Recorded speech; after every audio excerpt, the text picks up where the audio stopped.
नर्मदापुरम लोकसभा कांग्रेस प्रत्याशी का उदयपुरा विधानसभा के ग्रामीण अंचल का दौरा। रायसेन जिले के उदयपुरा विधानसभा के रमखिरिया में नर्मदापुरम लोकसभा कांग्रेस प्रत्याशी संजय शर्मा पहुंचे, जहां उन्होंने ग्रामीण मतदाताओं से संपर्क किया। रमखिरिया राम मंदिर पर कांग्रेस कार्यकर्ताओं को भी संबोधित किया। मध्य प्रदेश दर्पण न्यूज से चर्चा में संजय शर्मा ने बताया कि मोदी सरकार में किसान परेशान है, किसानों का कर्ज माफ नहीं किया जाता, किसान की देश के लिए सर्वप्रिय है।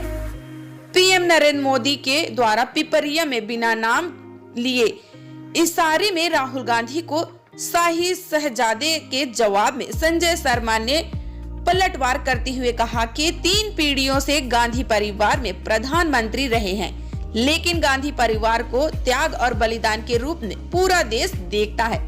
यदि कांग्रेस की सरकार बनती है तो किसानों का कर्ज माफ किया जाएगा और युवाओं को सरकारी नौकरी भी दी जाएगी।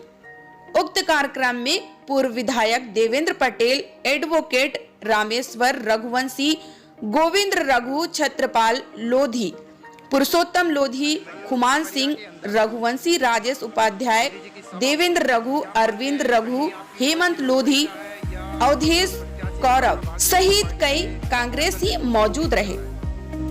इस खबर में फिलहाल इतना ही। बने रहिए मध्य प्रदेश दर्पण न्यूज के साथ, देखते रहिए रायसेन नर्मदापुरम की खास रिपोर्ट।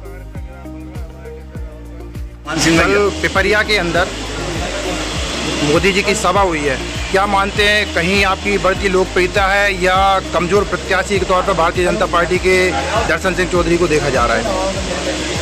देश के प्रधानमंत्री हैं, कहीं भी सभा कर सकते हैं, कहीं भी जा सकते हैं, आ सकते हैं। देश में कांग्रेस का गिराव बढ़ रहा है। हमारे नेता राहुल गांधी जी, प्रियंका गांधी जी लगातार विपक्ष में रह के अपनी बात मजबूती के साथ किसानों की, मजदूरों की उठा रही हैं। आज देश में किसान इतना परेशान है जितना आज़ादी के बाद आज तक नहीं रहा। उसकी छोटी सी मांग थी कि समर्थन मूल्य पर हमारी उपज की खरीदी का कानून बना दो। इनने कानून नहीं बनाया। उनने कहा कि फसल बीमा से नुकसान होता है, हर महीने हर बार किसान लोन लेता है, बैंक से आप 5,000 काटते हो, 50,000 करोड़ रुपए की राशि सरकार के पास पहुंचती है, लेकिन आज तक कभी किसान की ऐसी पॉलिसी नहीं बनाई उसकी फसल का नुकसान 30 दिन के अंदर उसको मिल जाए। हमने हमेशा मांग रखी है कि इस देश में की इकोनॉमी किसान चलाते हैं, किसान के द्वारा मजदूर भी बनता है, किसान के द्वारा व्यापारी के व्यवसाय भी चलते हैं। और किसान फायदे में होगा जब हिंदुस्तान अगली राज्य प्रदेश बनेगा। वो खुशहाली जब गांव में होगी, मजदूर किसान दोनों खुश रहेंगे जब ये देश तरक्की करेगा। इसलिए किसान के पक्ष में नीति बनना चाहिए। हमारी कांग्रेस पार्टी सरकार बनने के बाद सबसे पहले समर्थन मूल्य पर खरीदी हुई कानून बनाएंगे संसद में।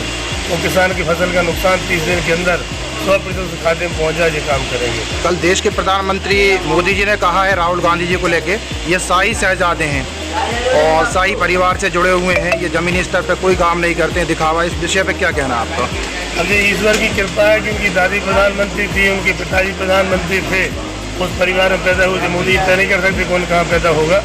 शाही परिवार के हैं, शाही काम करते हैं, शाही बात भी रखते हैं, अच्छा काम करते हैं, अच्छी बात रखते हैं। हाँ, उनके मन की बात नहीं करते, उनको बुरा लगता है।